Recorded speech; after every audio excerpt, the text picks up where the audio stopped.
So for this video, we're going to mainly be talking about the rules of logs. There are just a couple of small little concepts towards the end of this video, but for the most part, we will be talking about the product, quotient, and power rules.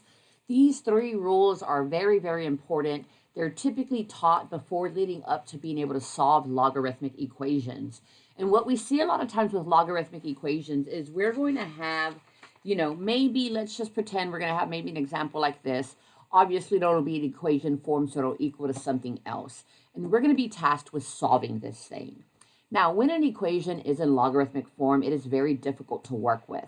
So a lot of times what we want to do is we use these rules here to condense this down, simplify this down, then maybe use a couple little rules after that to do the actual solving for it. So first, we got to be familiar with the rules, though. These three rules are very important when it does come to working with logarithmic equations. So we have the product, quotient, and power rules.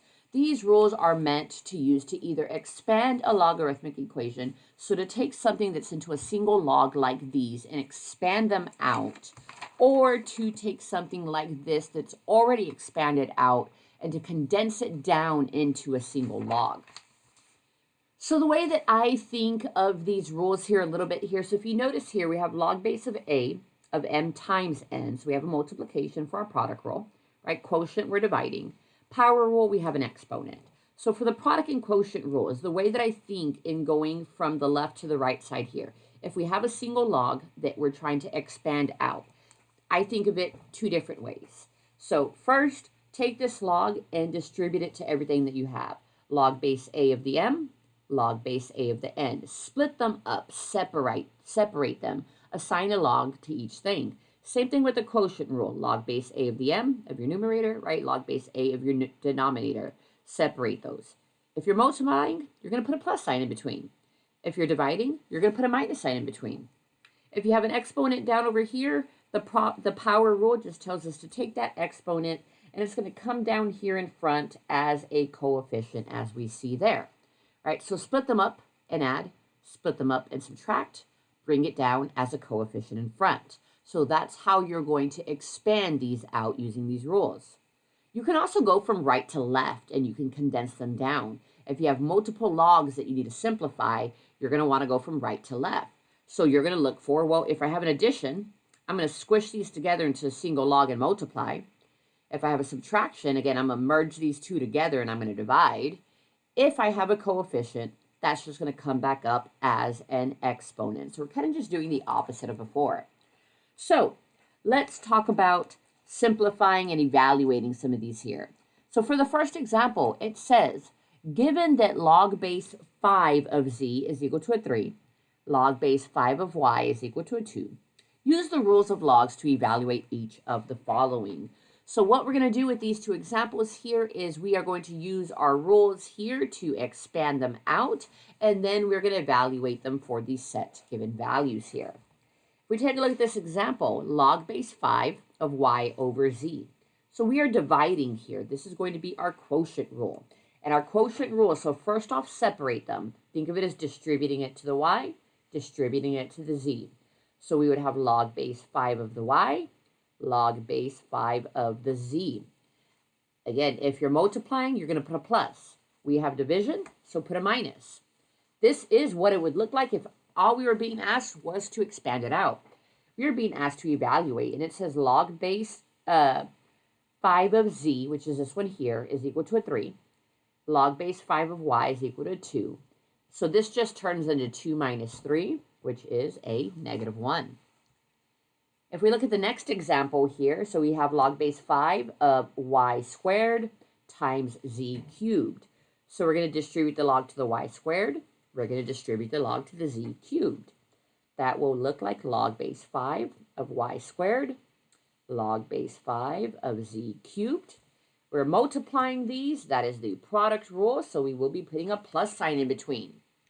We're not done yet, though, because we do have exponents, which means the power rule applies. If you have an exponent, your next step is going to be to drop that in front as a coefficient.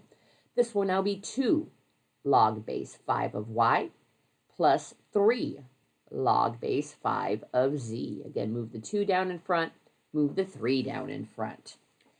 This is still asking us to evaluate. So this will be 2 times log base 5 of y, which they told us is a 2, plus 3 times log base 5 of z, which they told us is a 3.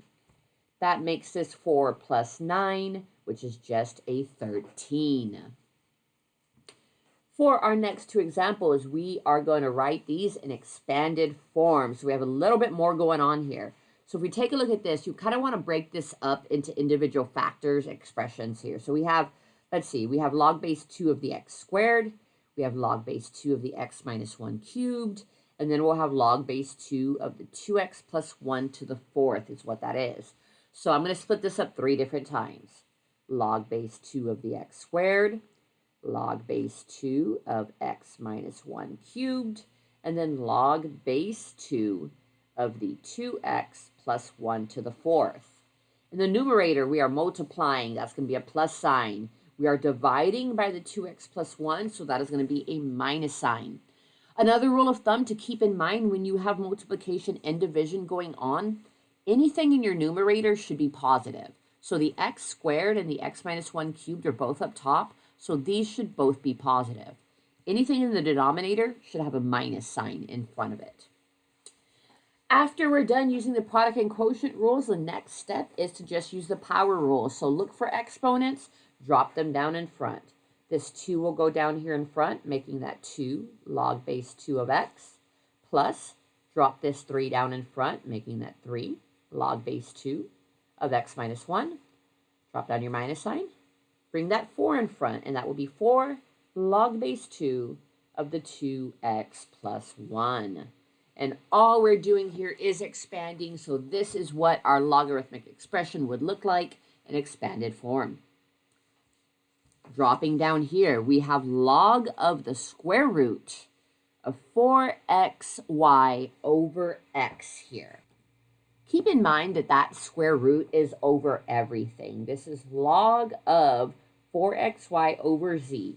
Because we have that square root of everything, keep in mind the square root of x is the same thing as x to the 1/2. You can write it as a square root here in index form here, or you can write it as an exponent. So if we have log square root of all of this, this is like saying log of this to the 1/2. So everything is going to be raised to the 1/2 power here. This is going to look like, notice we also don't have a log here. So again, if there is no log here that is understood to be a base 10, we don't need to actually write it. So this is just the log of the 4, log of the x, log of the y, and then we have log of z here in the denominator. So we have 1, 2, 3, 4 different things. Each one of these is going to have a 1/2 power because they're all being raised to that 1/2 there. Anything in the numerator is going to be positive. Anything in the denominator is going to be negative. Take your exponents, bring them down in front as coefficients. Now when we simplify here, so actually for this first one here, we're actually not going to be using the power rule here. Technically we can, but one thing I did forget to mention here, notice everything else is a variable and this is a number. When we were taking a look at this here, before I changed everything to 1/2, right? So technically, yes, this is log square root of all of this, or log square root of the 4, square root of the x, square root of the y, square root of the z. But each one of those individually is just raised to the 1/2 power. Now, because this first one here is just a 4, square root of a 4 is actually a 2. And that's what we're calculating here. Square root of 4 is the same thing as 4 to the 1/2, which is a 2. So this is really just log of 2, since the square root of 4 is 2. For the rest of them, we will be dropping down that 1/2. That'll be 1/2 log x plus 1/2 log y minus 1/2 log of z. Now let's work on condensing. So here we're going to be using those rules from right to left. So we want to condense these down into a single log. So we kind of just do the opposite. So the first thing that I always look for is any coefficients. Any coefficients we have are automatically going to become exponents. So I have a 2 as a coefficient, which is now going to go back up as a power of 2. And it looks like that's all I have. All right, so this would just be log base 2 of 5 squared plus log base 2 of 9 minus log base 2 of 75. Now we are ready to break that down using the product and quotient rules. Anything that is positive, which is these first two here, are going to go in our numerator. So that's going to look like log base 2 of the 5 squared times the 9. Again, if they have the plus sign in front of it, that correlates to multiplication. So they'll be multiplied to each other up top. If they have a minus sign, that means it's going to go down in the denominator. So we really just need to work on simplifying this here. Log base 2 of 5 squared times 9 over 75, actually calculate this out. Log base 2, well, 5 squared is 25, and 25 times 9 is 225. And if we take 225 and divide it by that 75, that's going to just leave us with log base 2 of a 3. Now for example B, so we're going to leave this 1/2 out on the outside here while we work on simplifying here. So keep in mind when we simplify the inside here, this is just a plus sign, which correlates to the product rule. So that means we're going to multiply these two things together. So we're going to condense by doing log base 10 of x plus 1 times x minus 1 there. Go ahead and multiply these together. If we do x plus 1 times x minus 1, multiply those binomials together, distribute, combine like terms. When we do multiply that, we are left with x squared minus 1. Now we still have this 1/2 in front, so at this point here, now that we have the inside simplified, we're going to use the the power rule to bring that exponent up top. So that would really just be log of x squared minus 1 to the 1/2, or really keep in mind that 1/2 is just a square root. This is log of the square root of x squared minus 1. In our next example, so let's talk about digits and common logs. So it says a positive number k has n plus 1 digits if and only if log k is in the interval between n and n plus 1.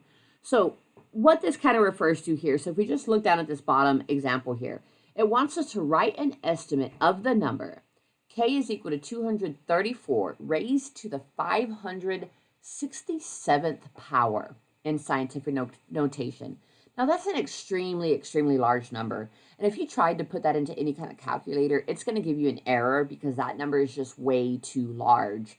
So what we can do is we can actually use logs to try and break this down here. Now the way that that's going to work, I just dropped this down here, and what we're going to do is we are going to take the log of each side. Take the log of the left, take the log of the right. When we take the log of the right-hand side, this is really just going to put us to where we're using the power rule.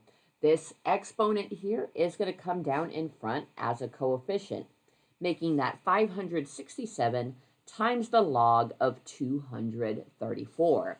Now this portion we should be able to type into a calculator.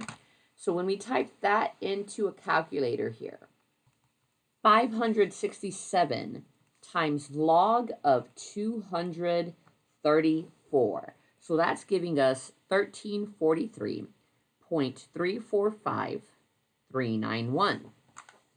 So keep in mind we had log of k is equal to this 1343.345391. Keep in mind this log is a base k, so if we were trying to put this into an exponential form, what we do is we're going to break up the whole number and the decimal portion of this.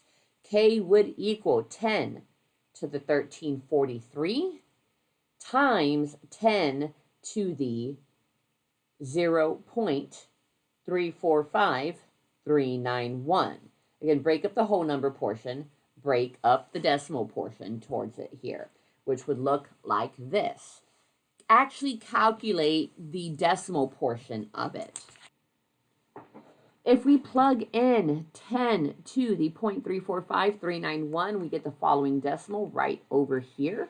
So that would make this k is equal to 2.2150880 times 10 to the 13/14th power. And that's what it would look like in scientific notation. The change of base formula. So sometimes we want to change what the actual base of our log is. So like for example, we're given log base 3 of 15. They want us to change this to common logs and natural logs here. And we can use that by using this following rule right over here. What this rule is actually telling us to do is that I can take log base 3 of 15, and what I can do is I can rewrite that to the log of 15 over the log of 3 using this formula here. Then I can take this and put that into the calculator. And when I do that, we get a 2.46497. It would look the same thing if we could use the natural logs. So if we use the natural logs, it says that that is equal to ln of the x, which is 15, over ln of the b, which is a 3. And we would get the same exact answer right over there. It kind of just makes it a little bit easier to figure out here, because keep in mind, if we just had log base 3 of 15 and we're using our initial log rule that we typically learn, if we convert this to exponential, this gives us 3 to the y is equal to 15. Then we got to figure out what that y is. But we know that 3 to any, whole number isn't going to give us a 15, right? 3 squared is 9, 3 cubed is 27. So we do know that it's going to be somewhere between a 2 and a 3. But it would be very, very difficult to try and figure that out here. But by using the change of base formula, we're able to actually figure out what that value is. So 3 to the 2.46497 is what that number would have been.